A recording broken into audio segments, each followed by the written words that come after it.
Buenas tardes a los amigos del canal. Vamos a hacer un video muy breve sobre un tema no muy tratado pero de mucha actualidad, que es el diseño de bases de aerogeneradores, ¿sí? Molinos eólicos.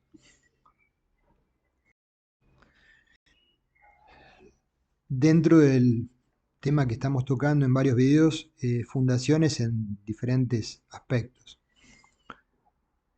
Las fundaciones de los aerogeneradores tienen características muy particulares en su diseño. Naturalmente, la acción dominante es el viento de naturaleza dinámica y tienen requisitos a cumplir para posibilitar el funcionamiento de los mismos muy estrictos, ¿sí? Acá estamos viendo el montaje de un aero de 90 metros de altura sobre el fuste de la base ya ejecutada. Me voy a basar en este video muy cortito para no cansarlos, sé que los videos les gusta que sean breves, en material que ya ha preparado mi colega y amigo el profesor ingeniero Hugo Donini, quien ha estudiado el tema en profundidad, desarrollando luego varias publicaciones y como investigador docente desarrolló un software para el predimensionado de secciones de las bases dentro de un trabajo encomendado a la universidad. Entonces, podemos en el proceso de diseño seguir este diagrama de flujo, sintetizando los pasos principales para definir el diseño de la base de hormigón armado de un aerogenerador. Las cargas transmitidas por el fuste del aerogenerador, que normalmente son provistas por el fabricante de los aeros, la determinación de resistencia del hormigón y acero para la base, el cálculo de las dimensiones en planta de la base de acuerdo con la tensión admisible del suelo y la cota prevista de fundación, el cálculo de la altura de la base según corte y punzonado, la verificación al vuelco y deslizamiento. Esto es, yo en orden secuencial haría una adenda. Diría que después del cálculo de las dimensiones en planta de la base de acuerdo con la tensión admisible del suelo, colocaría la verificación al vuelco y deslizamiento. ¿Por qué? Porque de nada me sirve que verifique el corte y el punzonado si no verifica el vuelco y deslizamiento. Es una autocrítica. Luego la verificación de tensiones generadas en el suelo, incluyendo el peso propio de la base. Diseño de armado longitudinal y transversal de la base según criterios de flexión, corte y punzonado. Una particularidad de este tipo de fundaciones: es necesaria la verificación a fatiga de los materiales hormigón y acero. Calcular, como en cualquier otra estructura de hormigón o fundación, las longitudes de anclaje y empalme de las armaduras y hacer una verificación a fisuración, ¿sí? Para evaluar si el espesor de fisuras es compatible con el medio en el cual está emplazada la base. Acá vemos, por ejemplo, bases circulares de molinos en la etapa de prearmado, ¿sí? Y luego hormigonadas, desencofradas, con la zona del fuste. Acá podemos ver el armado, la base ya preparada para ser hormigonada, y observamos una característica particular de este tipo de fundaciones, que tienen armadura no solo inferior, sino también superior, y eventualmente armadura de corte y punzonado. Pero la armadura superior, ya vamos en unos minutos más a justificar su necesidad. En cuanto a cómo podemos armarla, tenemos bases circulares, dos posibles esquemas. En A sería la armadura inferior y en B la armadura superior cuando son radiales y circunferenciales.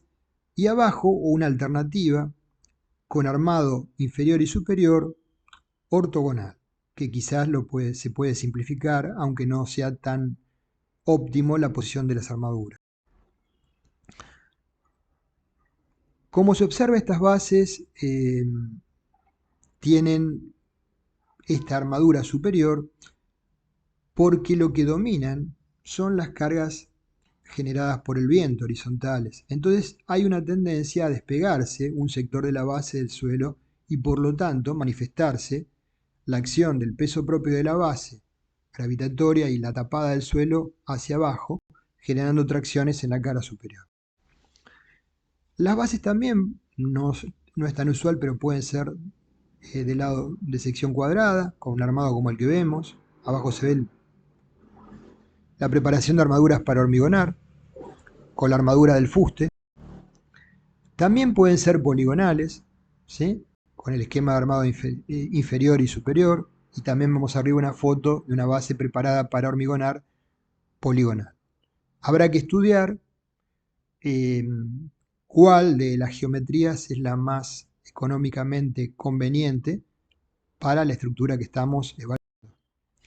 En cuanto al modelo de las bases, mediante un software, es conveniente que la fundación sea modelada por elementos finitos sólidos, tridimensionales, ¿no? Evitando utilizar elementos lámina, puesto que no permiten conocer razonablemente la distribución interna de las tensiones. El comportamiento de la fundación es espacial. Entonces, pero siempre, aun cuando desarrollemos este modelo espacial, que realmente es interesante y necesario hacerlo, debemos recordar que es tan solo un modelo y es una aproximación, porque el hormigón en sí mismo no tiene un comportamiento elástico para elevados niveles de esfuerzo. Ya lo hemos dicho en todas las clases de hormigón 1 y hormigón 2. Entonces acá presentamos la situación de peso propio y momentos flectores no dominantes, con diagramas de tensiones trapezoidales, a la izquierda, y a la derecha presentamos la situación de peso propio y momentos, donde los momentos flectores son dominantes. Y la tendencia a que la base se tienda a despegar del suelo en la zona inactiva, donde debería haber tracciones, pero físicamente no puede haber tracciones entre base y suelo, salvo que coloquemos anclajes, que no es usual.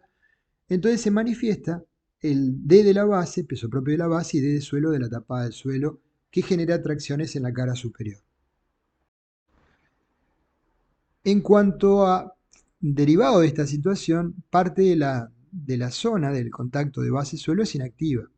Los diagramas de tensiones se pueden adoptar con variación lineal, serían triangulares, y podemos consultar la bibliografía y varias publicaciones. Nosotros acá mostramos simplemente la de una bibliografía, Ortiz, el esquema que vemos abajo a la derecha, donde se pueden obtener las tensiones máximas y el valor de E en función del valor de E de excentricidad resultante y un coeficiente K.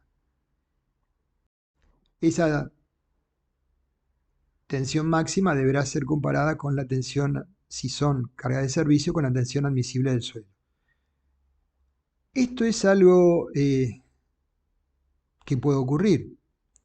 Como las cargas dominantes son las de viento, y el elemento de la base es un bloque macizo de hormigón de probablemente más de 2 metros de espesor, muy armado, si la verificación al vuelco no está correctamente realizada, ante una situación excepcional de acción del viento, que se produzca la inestabilidad y el vuelco de la fundación. Entonces la verificación al volcamiento es un aspecto realmente muy importante para evaluar el diseño de estas bases. Acá tenemos una base circular, donde el lado de la base es B, la altura del fuste llamamos HF, el ancho del fuste C, el H1 es la altura del talón, ¿sí? Y H la altura total de la base. Entonces, tenemos naturalmente el peso propio de la base, incluido el fuste DC, el peso propio del suelo de relleno, descontando el fuste D sub S, la fuerza axial de servicio transmitida por el molino F sub Z, la fuerza horizontal en servicio transmitida por el molino F sub X, y el momento eflector en servicio transmitido por el molino M sub I. Entonces la verificación al volcamiento se efectúa considerando el momento flector total externo, M sub B, de la siguiente forma. M sub B es MI más Fx por HT, con HT igual a H más HF más HF1. El coeficiente de seguridad es el cociente de los dos términos, ¿sí? Y debería cumplir gamma sub B ser mayor o igual que 1,8, es lo que se sugiere. D sub T es igual a DS más DC más DS, ¿sí? Y el radio es igual a B sobre 2. Para calcular el peso propio de la base, D sub C, de sección circular, y la tapada del suelo de S descontando el fuste, se pueden utilizar las expresiones que vemos al pie. Entonces, repasando lo que hemos visto, de esta forma podemos desarrollar la verificación al volcamiento. Estas serían las acciones que estarían actuando sobre el molino a nivel del fuste de la base. FB1 y FB2 sería la acción del viento sobre el molino propiamente dicho y la columna de acero. P sub G sería la base, el peso del aero, y P sub F el peso de la estructura metálica, ¿sí? Entonces, y M sería las componentes de los momentos actuantes a nivel del fuste.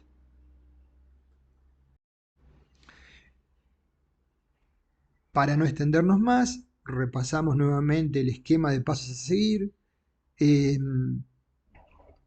Tiene varias cuestiones: condición de rigidez a verificar, el aspecto de fatiga, cómo tomar secciones para verificar flexión, corte y punzonado.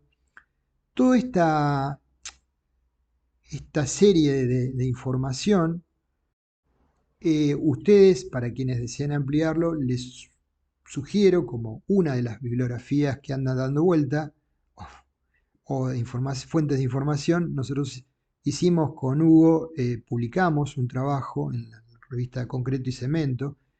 Este trabajo, debo decir que principalmente fue desarrollado por Hugo, ¿sí? Que es un referente en el tema, es quien creo que conoce con más profundidad el tema en nuestro país. Y bueno, acá pueden ver el título, se pueden meter en la nube y obtener el trabajo y a través del mismo visualizar los otros aspectos que no he tratado para no extenderme excesivamente en el presente video. Gracias.